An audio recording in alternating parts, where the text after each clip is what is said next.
Good afternoon. It's Friday, the 1st of November 2019, just after 1 o'clock. Welcome to UK Column News. I'm your host, Mike Robinson. Joining me in the studio once again, Patrick Henningsen from 21st Century Wire. Welcome to the programme, Patrick. Good to be with you, Mike. And joining us by video link is David Scott from Northern Exposure. Well, let's get straight on with it, David, because of course, on Wednesday, the Grenfell Tower report was published. We didn't cover it on Wednesday's news because we wanted to cover it with you. But let's just begin with Boris here, who said in his statement, they asked for the truth. We promised them the truth. We owe them the truth. And today, that's Wednesday, the whole country, the whole world is finally hearing the truth about what happened at Grenfell Tower on the 14th of June 2017. So my question to you, David, is, did the world get the truth on Wednesday? Some of it, some of the truth. The report, it's hundreds of pages. I've not digested all of it yet. Goes into considerable detail about what happened and much less about why it happened, because that's part two of the report. And we're not there yet. This is just part one. So it's 50% of the truth. Okay, so the report has been published, as you say, and here it is. The principal reason why the flames spread so rapidly up, down and around the building was the presence of the aluminium composite material rain screen panels with polyethylene cores, which acted as a source of fuel. The principal mechanism for the spread of the fire horizontally and downwards was the melting and dripping of burning polyethylene from the crown and from the spandrel and column panels, which ignited fires lower down the building. This, I take it, is the truth that you're referring to? Yes, this is correct. I mean, we reported on this on the day after the fire, covering essentially those conclusions. That was the 15th of June. If anyone wants to see look up the old UK column report. This has to be re-emphasised because this part one reports about the emergency services and how they responded to the fire, and it concentrates on that.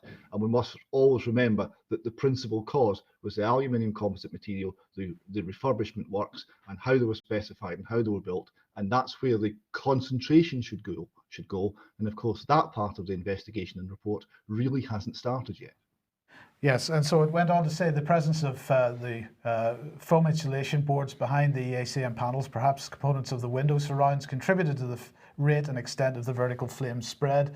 The intensity of the heat was such that the glass in the windows invariably failed, allowing the fire to penetrate flats. Well, this, as you say, published on Wednesday in the report, but if we go back to one of the articles that you wrote on this on the 23rd of June 2017, you had this identified at that time, and frankly the mainstream press hasn't yet offered any kind of competition to your analysis of what happened at the time. Yes, and even that final report, even the part from the report you quoted there, talked about the insulation board contributing to the fire spread. That's not quite correct. What the insulation board, what we covered in our initial report the day after the fire, the insulation board, if you hold a blowtorch on it, and then remove the blowtorch, the fire would go out. It would self-extinguish. But what the board does is produce huge quantities of toxic smoke, and of course, smoke's the killer. So it was a combination of the aluminium composite material spreading the fire and the insulating board generating the smoke that made it such a fatal fire. So even there, I'm feeling a slight concern that they're not grasping the technical aspects of what went wrong here with enough precision. But they did say that the cladding actively promoted the spread of the fire, and yet the mainstream headlines on Wednesday were all about the failures of the fire brigade, and particularly the policy that people should stay in their flats in the event of a fire in a building like this. Yes, and there's an element here which I want to get to a little later on. There is legitimate concern over not so much that policy, but at what point that policy was clearly no longer valid. And there was criticism made in the report of the fire service and the management and command and control of the fire service in that regard. That's legitimate criticism and had to be made, but it doesn't go further. It doesn't ask why. And it doesn't get to the nature of the instructions given to the people, the nature of how the command and control was carried out, and the very high level policies. Like the building regulations, there's plenty of criticism here of the materials, but when it comes to looking at the building regulations, they're saying everything's fine. They said there is compelling evidence that the external walls of the building failed to comply with the requirement B41 of Schedule 1 to the Building Regulations 2010, and that they did not adequately resist the spread of fire. Well, clearly that's the case, but they had a test certificate that said it was Class O, which is the best for resisting spread of fire, and that's what put everyone to sleep. That's what put the regulators to sleep, and the specifiers and the contractors to sleep. Just as regulations governing how fires are to be managed put the people on the ground in a position where it made it harder to make the right call at the right time. And again, there was another article on the UK Column website, why the fire regulations failed. So Grenfell, why the fire regulations failed, again from June 2017. And again, really, this hasn't been gripped by the mainstream press either. Yes, I think this is particularly grim in the mainstream press. They've not engaged with these issues at all. Even when a technical report was carried out for the government that actually did grasp some of these issues, it was greeted with a mixture of resentment and disinterest. That they didn't grasp the issue of, we need to think things through from first principles. We need to be looking at problems intelligently and not simply rules and tick-based mentality as a substitute for thought. Yeah, David, I just wanted to also ask your opinion on something.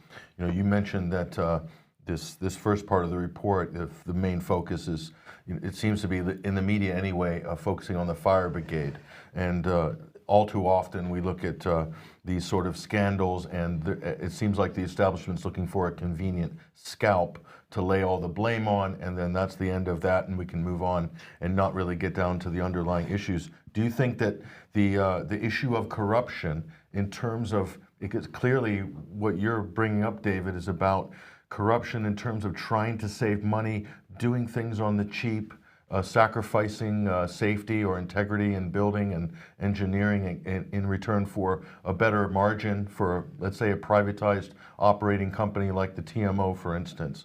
Do you think that this is going to address any of these deeper underlying issues of potential corruption with the council or the TMO in the part 2 of this inquiry? Or what do you think is coming down the road? Are these going to be addressed?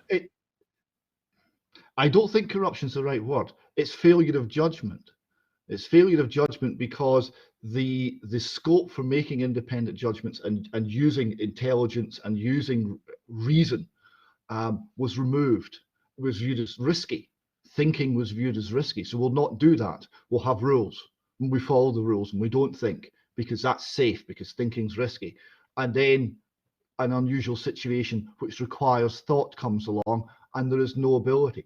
The nature of having prescribed ways of dealing with things might work in an office-based environment, in something that's much more slow-paced. It's been shown in things like the military to be a tremendous failure where you're dealing with life and death situations and great unpredictability. And I would put it to you that the fire service is closer to the military in the nature of the problems they're dealing with than it is to a quiet life in an office. And that the concentration on having the right man in place and trusting that right man to make the right call and putting the person on the spot in charge, the sort of principles that are used at sea and used in the army, should still be used in the fire brigade. And my concern is they're not. Okay, so David, just to round this off then, I mean, in your opinion, the criticism that the fire brigade received on Wednesday, to what degree was there any fairness in that? Oh, there was certainly some fairness, and I wouldn't want to be too critical of the actual information in the report.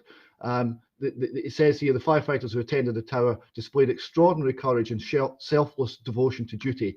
But the first incident commanders, although experienced, were of relatively junior rank and were faced with a situation for which they had not been properly prepared. I think that's a fair statement.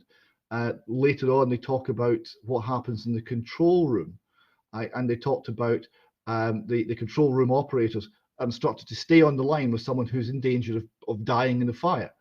But there were so many calls coming in that they couldn't do this. They had to answer the other incoming calls because it completely swamped the control room. And it says here that it put them in an invidious position. These are correct assessments. My concern is it doesn't go far enough as to the underlying thinking that generated this. And the underlying thinking, I suspect, will remain unaffected.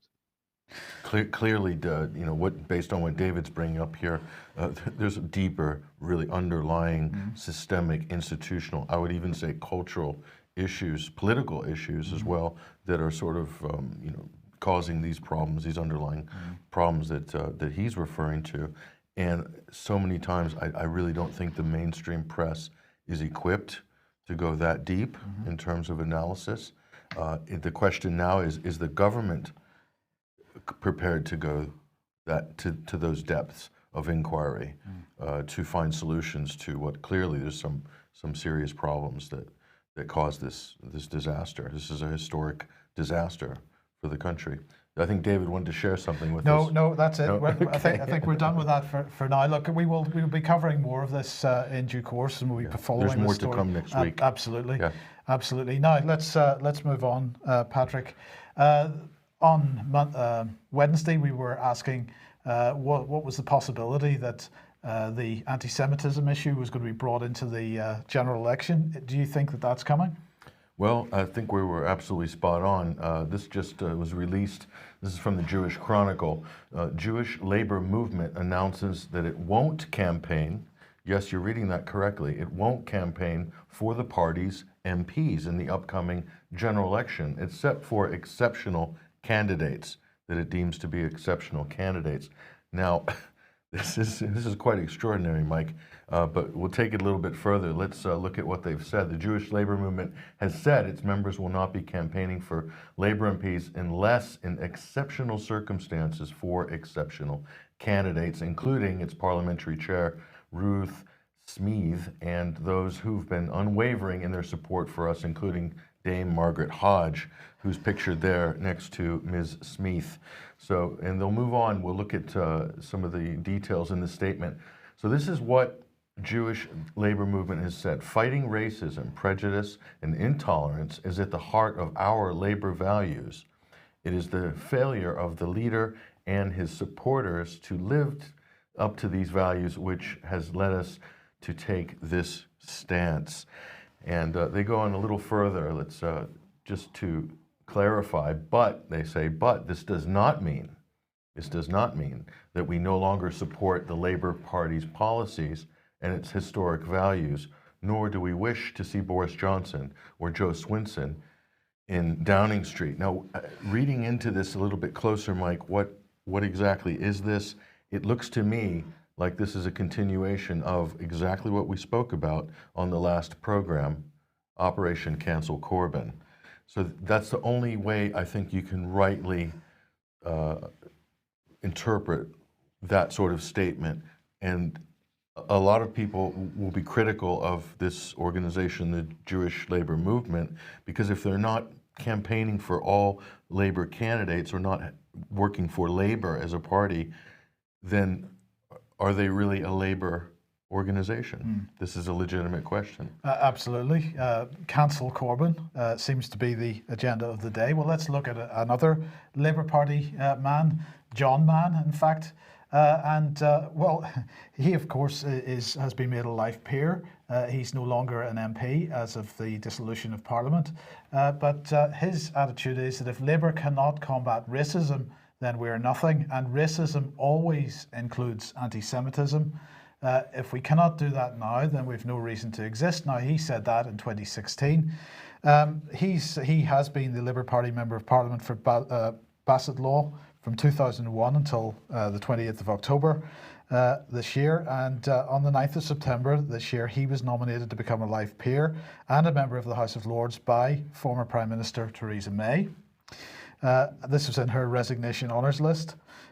He is going to sit in the House of Lords as a non-affiliated Lord peer, In other words, although he is still a member of the Labour Party, he will not be sitting as a Labour peer. He will be non-affiliated. Now, in July this year, Theresa May appointed him as the government advisor on anti-Semitism, and on the day that he ended his role as an MP on the 28th of October, he became the government's new anti-Semitism czar. And this is apparently an independent role, independent of government, independent of political parties. So he's sitting as an independent in the House of Lords. Again, you've got to say that it's looking like things are going to get grimmer for Corbyn, because if he's not sitting as a Labour Party peer, then clearly he's not going to be subject to the Labour whip. He's going to be free to say what he likes. And it seems that in his role as anti-Semitism czar, he's in a position to be extremely critical, therefore. So a political strategist might step back, Mike, so a neutral, objective political analyst might look back and say, is this a fifth column movement within the Labour Party? That's a legitimate question to ask. Because the reason you're asking this question, if you're a political strategist, is can these activities help or hurt the Labour government going into a general election? And clearly, I don't see how it's going to help Labour going into a general election. What we've just seen in the last 48 hours, what we've just shown you here, these statements as well, how is that actually going to help Labour?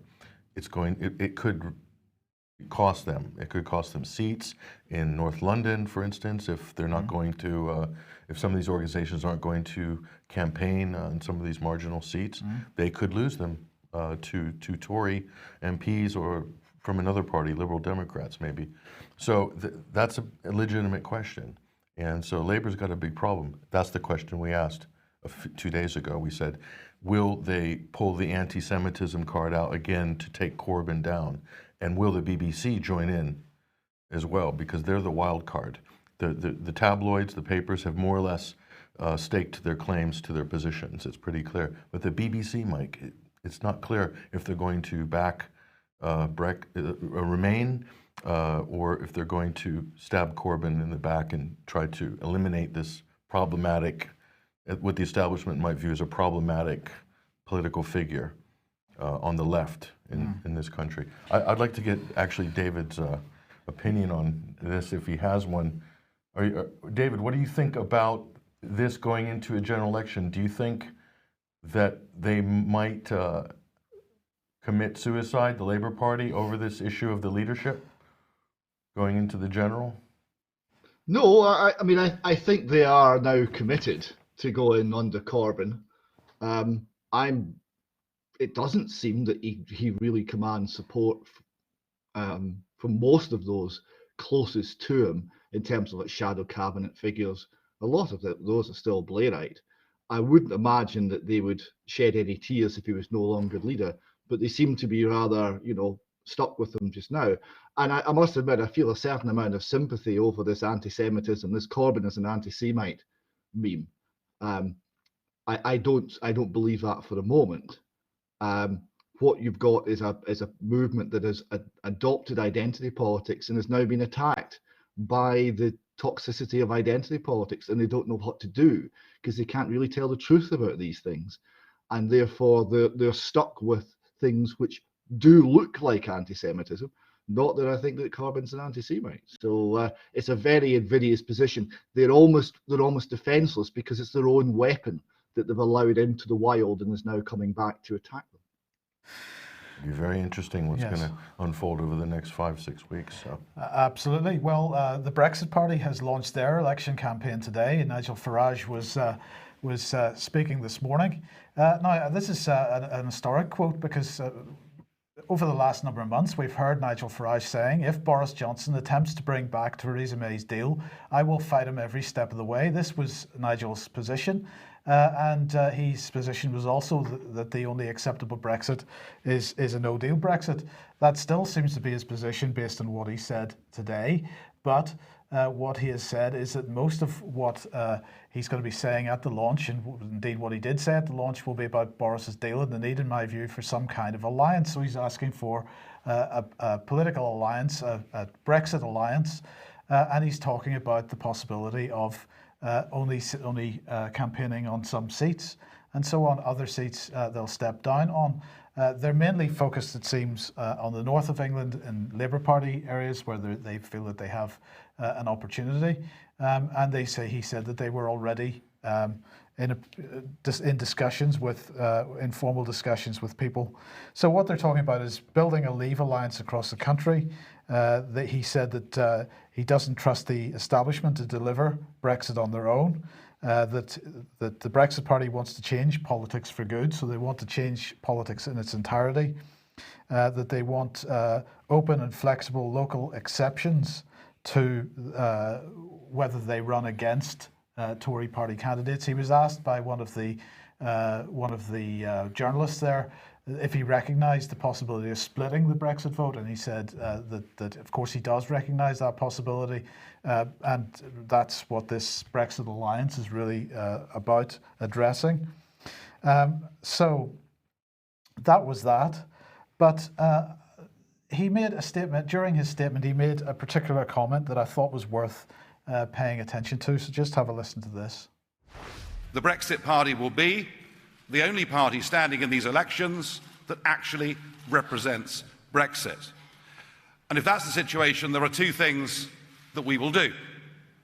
The first is to make sure that every house in this land is informed as to what is in the treaty and what is in the political declaration, what the costs of this are, what the time implications are, to make people truly understand the extent to which this is a sellout. Well, he might do that, but only to a degree. He will not talk about defence, and we now know this because the Brexit Party MEPs who stood up in the European Parliament and made statements on the issue of EU defence and Britain's involvement in EU defence are now mostly silent on this. In fact, the latest that we've heard is that they genuinely don't know what to do next because they're not getting the support of their party leader to try to bring this issue into the election debate. You know, we have the situation that Boris Johnson is absolutely refusing to discuss the issue. Now, Lord James, of course, has been taking a stand. This is Lord James of Blackheath, has been taking a stand in this over the last few weeks. And what we can tell you is that last week there was a meeting held in the House of Lords which Boris Johnson attended. Lord James raised the issue of Defence Union and Britain's potential involvement in Defence Union at that meeting. Boris told him that he absolutely recognised the problem and that Lord James should arrange to have a meeting with the Defence Secretary Ben Wallace. But no sooner was that meeting over, Lord James went to organise that meeting. When the Tory whip stepped in, they threatened him once again, told him to shut up and told him to go away. So we are back in the situation, Patrick and David, and maybe we can get David's thoughts on this, where the issue of defence is not going to be part of this election unless it's made a part of this election, but it's not going to be made a part of this election by either Boris Johnson or any of the opposition parties or the Brexit Party, who you would think would be the most likely party to do that, because this is a big part of the withdrawal agreement, the treaty, as Farage called it, and the political declaration on the future relationship. So really what we need to say to people, David, once again, is that this has to be made an issue of the election, and that's going to take the efforts of the general public. Yes, it must be the general public because there's no one left. The Brexit Party won't speak about this. And if you're a Tory and you speak out, then people suggest darkly that it might be very much better for you, your wealth, your career, and your future if you close your mouth. So it has to be the public. Absolutely. He's right. There's nobody left talking about it except for a few people on the fringes right now of the conversation. Mm-hmm. So, but I think there's a few other key issues within Boris's deal that need to be elevated to the national conversation. Defence Union is probably the most important in terms of national sovereignty. So well, the reason that we feel it's the most important is because that's the one that's getting no coverage whatsoever. Clearly, they don't want that brought into the public discussion. So. And the question is why? Yeah, absolutely. Okay, now briefly, if you like what the UK Column does and you would like to support us, then please head over to ukcolumn.org/community, where you can find ways to support us there. Your support, it would be much appreciated. A quick advertisement for this: Climate Agenda 2030, Green New Deal and Citizens' Assemblies. This is an event taking place at Glastonbury Town Hall in Magdalen Street, in Glastonbury, 7 p.m. to 11 p.m. tonight. The speakers are David Dubine, Piers Corbyn, Sandy Adams and Mark Windows. Do advise everybody to get along to that. And of course, Patrick, David Dubine, a big campaigner for the solar effects on climate change. Yeah, he's talking, doing lectures. I think he did one at AV just a few days ago on the grand solar minimum, what that means in terms of the global economy, agriculture, and also it'll have an effect on geopolitics as well. That brings us to our next story, Mike. And unfortunately, well, don't let the polar bear fool you. He can't believe his luck this winter. The Arctic chill blast hits the east, well, actually the Midwest and the east of the United States, bringing early dose of record cold. And we say record cold, we don't say that lightly, but they're highlighting here signs point to being part of a larger, long-lasting cool pattern that in the contiguous United States could face for several weeks. So this is coming very early, Mike, compared to previous years. Let's just take a look at how unusual this is. So this morning, this is just from the weather reports last night. So 3 degrees on average this morning. Previous record was 1991, Mike, at 7 degrees. Significantly colder.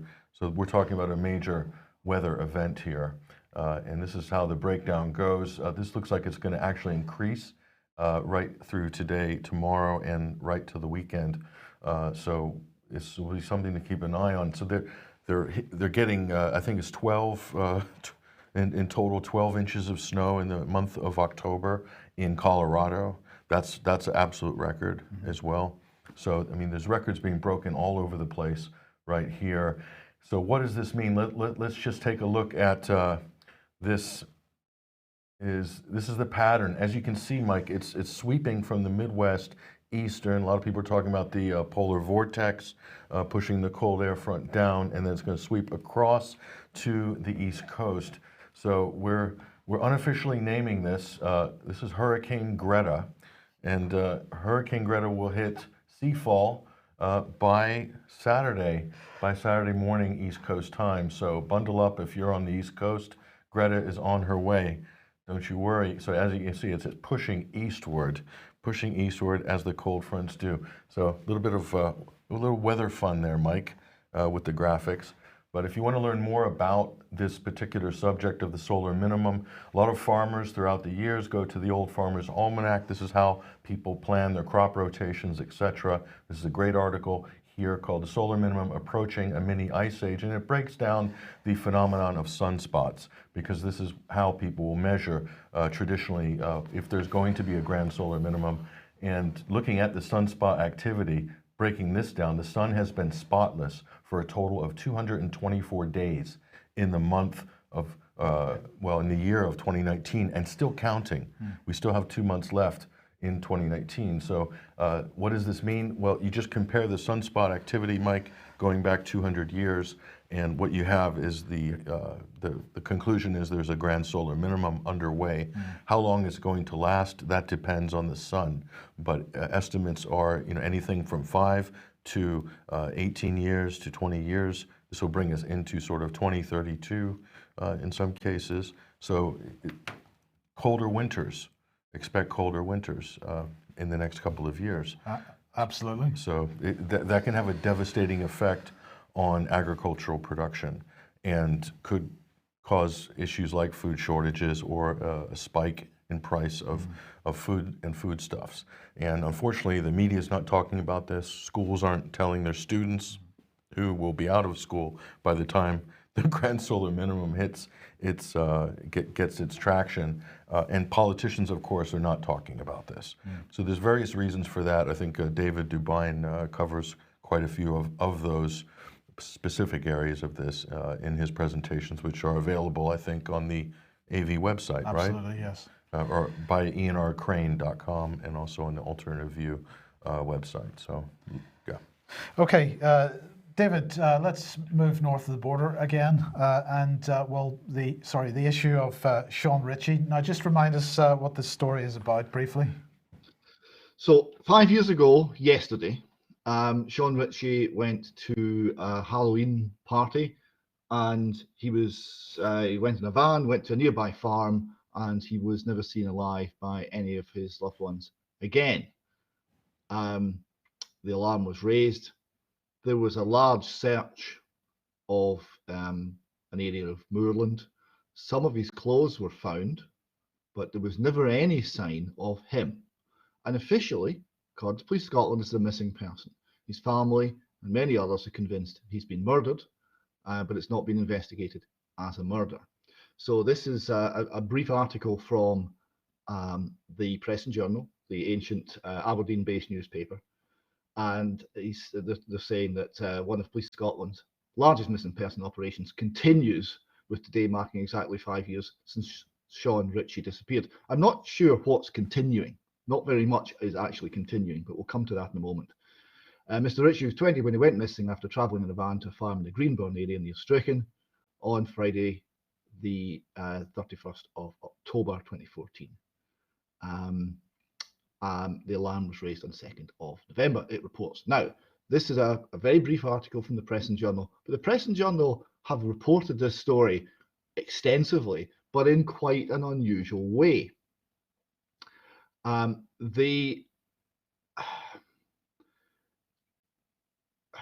They reported the initial case and they reported the investigation, but it then took a very sinister turn where the mother of the missing man was accused by the police under bizarre circumstances. So here's the Press and Journal reporting this.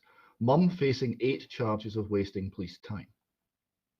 Now, what happened here, which wasn't reported by the Press and Journal, was that there were text messages, threatening text messages received by the family. The family reported these threatening, abusive, often extremely vile text messages to the police.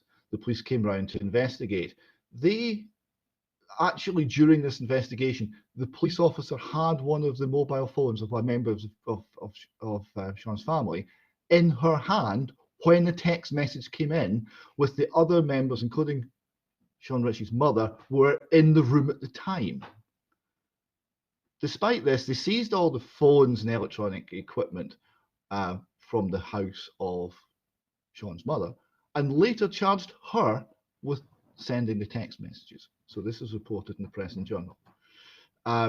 They go on here. The mother of missing Sean Ritchie she then admits wasting the time of the police officers involved in the search. The mother of missing Sean Ritchie has admitted wasting police time and distracting detectives involved in the search. Carol Roy lied to the police twice, claiming she had received threatening messages and letters and 20-year-old son's disappearance during a Halloween night out. The 39-year-old also sent disturbing texts to her own sister and family friend, posing as a stranger. Now, I want to make this quite clear. I do not believe a word of that. Yes, she pled guilty. I do not believe that happened. I've spoken to her about this.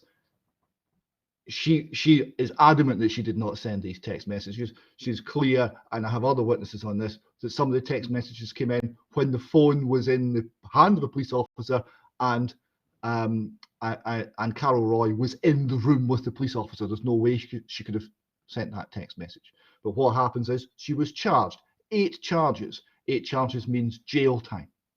She then got a legal advice provided to her by the state, and the legal advice was, if you plead guilty, we'll get it bumped down to 4 charges, and you might stay out of jail. But you're going to be convicted. Whatever happens, the police have got cast iron evidence. The cast iron evidence is never tested. It's never seen in court. It's kind of whispers. And this woman, in huge distress over the loss of her son, pled guilty to stay out of jail because it becomes a point of staying alive. Then it came time to sentence her. And the next slide shows how this was reported. A mother of missing Fraser man, Sean Ritchie, handed a supervision order. Now, there's a story here because the sheriff that was down to handle this case was ill that day, and they had a stand-in sheriff. And the stand-in sheriff took this guilty plea, and he conducted himself in the finest traditions of the Scottish legal system.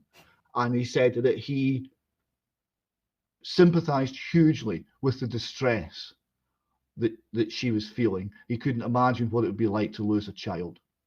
And rather than jail her, throw her away in some useless prison, he provided help, a supervision order, and psychiatric and other assistance to deal with her anguish and her distress. Now, given what he was faced with, that sheriff made the right call. But the response from the fiscal was strangely hostile towards this. So all this information is portrayed in the Press and Journal. Some of it was in the Press and Journal reporting that Carol Roy, Sean's mother, had been charged before she knew she'd been charged, which means the fiscal, the procurator fiscal, the prosecutor, the Crown prosecutor in Scotland, was leaking information to the press to blacken the name of an awkward person who was campaigning for a proper investigation into the disappearance of her son. There are many other worrying aspects to this, which we'll get to in more detail in other formats. But I just want to highlight it's 5 years since Sean Ritchie disappeared. We've now got many members of the family now have criminal records all of a sudden. I don't believe it. And I think that this, like the Stephen Sutherland case, is an area where there's been a grievous miscarriage of justice. The police are involved, are not doing their jobs, and that we need a proper and thorough investigation into what happened to Sean Ritchie. Okay, super. Right. Well, look, David, I'm just going to have to jump forward a little bit because we're rapidly running out of time here. I just wanted to mention this and get everybody's thoughts on it. Dame Frances Cairncross, of course, everybody will know, was the person appointed by the British government to look at the sustainability of the press and media in the UK. Well, she was speaking yesterday at the Association for Online Publishers Digital Publishing Summit, and she said there are things people will pay for. We have to find the right mechanism, and then we have to create the right culture. Now, as I say, she published the Cairncross report all about a sustainable future for journalism in the UK. And she went on to say, it's not a case of people being unwilling to pay for digital products. The success of Spotify and online courses proves otherwise. But Patrick, there is just once again a massive disconnect between the thought processes of Frances Cairncross and the mainstream media in general here, where they think, well, Spotify's doing all right with a digital subscription model. The mainstream press could do all right with the digital subscription model, and there's no recognition whatsoever that, in fact, the main problem here is the actual content that the mainstream press is producing, not their funding models. It's breathtaking that she will conflate music and online courses, Udemy courses, with the Fourth Estate, which is it's an institution of a pillar of democratic society, post-Enlightenment, Western democratic society. How can you put that in the same basket as Napster and Udemy? I mean, it shows a breathtaking level of arrogance, but also detachment to what the core issue is, what the core principle is. And we're talking about news and information. We're talking about reporting, and I think this is the establishment signaling to the public that we no longer believe in the Fourth Estate. We no longer believe in the free press. We're going to throw it in the basket with your iTunes. So that's how much we value it as an institution, as a pillar of democracy. It's right there in print. It's pretty shocking. So where do you go from there? Well, you have to, I think, you have to highlight what they're saying on this issue and show how ridiculous it is. But then also we need to come with some alternative analysis on this. do it loudly as well, because it seems like there's committees making decisions on behalf of the next generation that might not actually have a say in the policies coming down the pipeline. Absolutely. Have you any comments, David? I've not much to add to that actually, but yeah, there's clearly a dearth of any real imagination when it comes to this, and this shows in many ways, including the failure of the mainstream to control the narrative the way that it used to control it. They're gatekeepers, and they're sitting on top of the gates, but the walls are down. How we make that work as an industry, yes, that's still in flux and still to be worked out. But I don't think that these state players and people whose thinking is bogged down in the past are going to provide the answers. Okay, well look, we will leave it there for today. Thank you very much, both of you, for joining me. Thank you for joining us today. We will be back at the same time as usual on Monday, 1 p.m. And have a good weekend in the meantime. Thanks for joining us. Bye-bye.